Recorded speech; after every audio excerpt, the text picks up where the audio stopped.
Guys, আশা করছি তোমরা খুব ভালো আছো। বাট আমার শরীরটা ঠিক নেই। ঠিক আছে, একদমই শরীরটা ঠিক নেই।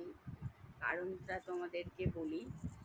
কারণ হচ্ছে আমি পিঠে, মানে আমার এখানে আমি অ্যাকচুয়ালি কি বলবো, খুব জোর আর কি ব্যথা পেয়েছি। বুঝতে পারছো, আজকে ব্যথায় একটা ট্যাবলেটই খেয়েছি।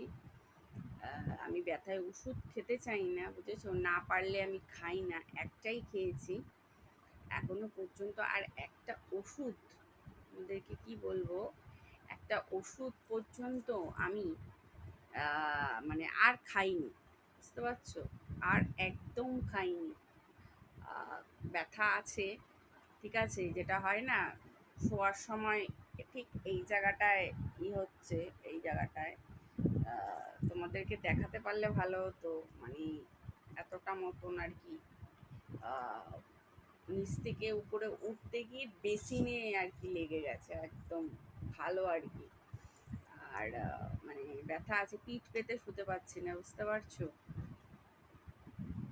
একদমই ভালো লাগছে না। আর যেহেতু ব্যথা আছে না, মানে কি বলবো, সবসময় যেন ভিতর, যখনই ঢেকগুলো উঠছে না কেমন লাগছে শরীরটা, মানে গাটা না ঘিন ঘিন ঘিন ঘিন করছে আমার।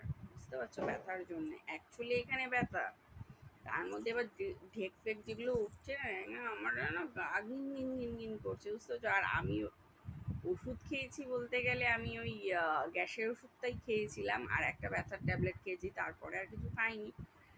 মানে এত ব্যথা, উফ, আমি পিঠ ফেলে শুতে পারিনি, বুঝতে পারছো। আর পিঠ ফেলে শুলে কি হচ্ছে বলো তো, ব্যথা অনুভবটা বেশি হচ্ছে, মানে ব্যথাটা বেশি হচ্ছে, শোবো কি, ব্যথাটা বেশি হচ্ছে, মানে ব্যথাতে আমার ঘুমও নেই, বুঝতে পারছো। 3-4 দিন ধরে ব্যথাতে ঘুমও নেই, এতটাই শরীর খারাপ লাগছিল। বাট মানে এখন আমার এইটা হয়ে আছে, একদম আমার ভালো লাগছে না। মানে আর এটার জন্য আজকে আবার ডাক্তারের কাছে যেতে হবে। অনেকদিন আমি গ্যাপ দিয়ে দিয়েছিলাম ওষুধটা খাওয়ার পর, আমি আর যাইনি, ডাক্তারকে জানাইনি। ডাক্তার বলেছিল এটা কমে গেছে না কি হয়েছে অবশ্যই আমাকে জানিও। ঠিক আছে, আমি আর যাইনি, এবার যাব, দেখছি কবে যাচ্ছি। বাট ব্যথা আছে খুব গো, তোমাদেরকে যদি ভিডিওটা দেখাতে পারি না, মানে কেউ মনে হয় কি বলতো, পিছন দিক থেকে দেখে মনে হবে কি কেউ ছুরি মেরেছে, ছুরি, খাঞ্জার হয় না, খাঞ্জার যাকে বলে ছুরি, ওরকম ছুরি মেরেছে, বুঝেছো।